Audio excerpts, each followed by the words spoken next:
According to our knowledge, our way of living is eons ahead of the people who came before us. And all of that is due to people like the inventors that I'm going to mention today. Everybody knows that a good invention and a good business is something that solves a problem. And so all of these people that I'm going to talk about today are part of that category. They saw something that they deemed to be a problem and invented something to help solve that problem. And because of them, our lives are a lot easier, and the way we get things done, the way we do things are possible because of them. So I just want to start off by giving them a huge thank you, and let's get into these little known Black inventors. Norbert Rillieux. Norbert was a free Black man educated in Paris after New Orleans schools wouldn't admit him. He was a phenomenal student in engineering and was great with products using steam, which was what powered everything back in the day. During his time, sugar was a luxury awarded only to the rich because of how expensive it was. The reason for that was because of how limited the resources were and how agonizing and dangerous sugar processing was. Norbert sought ways to better sugar juice evaporation, so he devised a multi-step method for juice production that not only made the process a lot easier, but increased concentration every step, which made the process quicker because the vapor was barely lost. In a nutshell, he controlled steam and thermodynamics.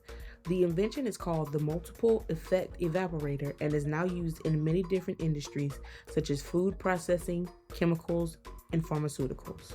Sarah Marshall Boone, the ironing board. Born in North Carolina on a plantation, she married James Boone, who was a free man. It's unknown how she gained her freedom, but most likely James paid for it. They eventually moved to New Haven, Connecticut, which was a huge hub for lots of industries, the corset industry being one of them.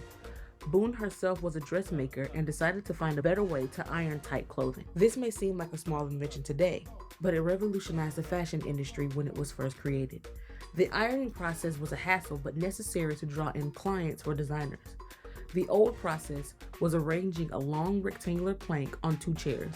The shape made it extremely difficult, if not nearly impossible, to place clothes properly to iron out wrinkles. The ironing board made the process of getting out wrinkles easy and quick. And we all know the impact of the ironing board because it's still so heavily prevalent in our everyday life. James West. James was born in Virginia in 1931. Since he could remember, his dream was to become a scientist. His parents were against this because of how the few Black scientists they knew couldn't get work and refused to pay for his tuition. Not one to be discouraged, he went out and enrolled in Temple University. There, he got a summer internship at Bell Labs. While there, he was tasked with making a pair of headphones.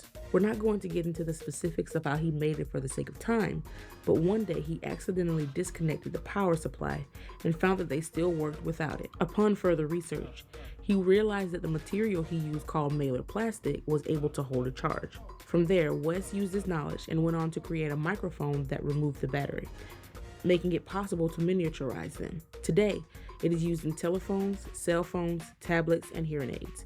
It's basically how we communicate with each other. Marie Van Britten Brown. Born in 1922 in Jamaica, New York, Marie Van Britten Brown was a practicing nurse in the 1960s. She worked lots of odd hours, so she naturally was concerned for her safety. This got her to thinking. She fixed her house to have peepholes at 3 height levels on the front door. She installed a camera that would send footage to a TV monitor. In order to see who was knocking. She had a speaker and microphone to communicate with and hear the people outside. She had a button she could push to let in visitors and one that could notify the police. With all that, if you still haven't figured out her invention, it's what we call today the home security system. This is most definitely part 1 of this series. There are more names in this episode that I didn't know than I'd like to admit. So as I make these, I get to learn as well as you. I just want to acknowledge and thank everyone who came before us and paved the way for us to have the luxuries that we have today. So please like, comment, subscribe, and turn on the post notifications for more videos.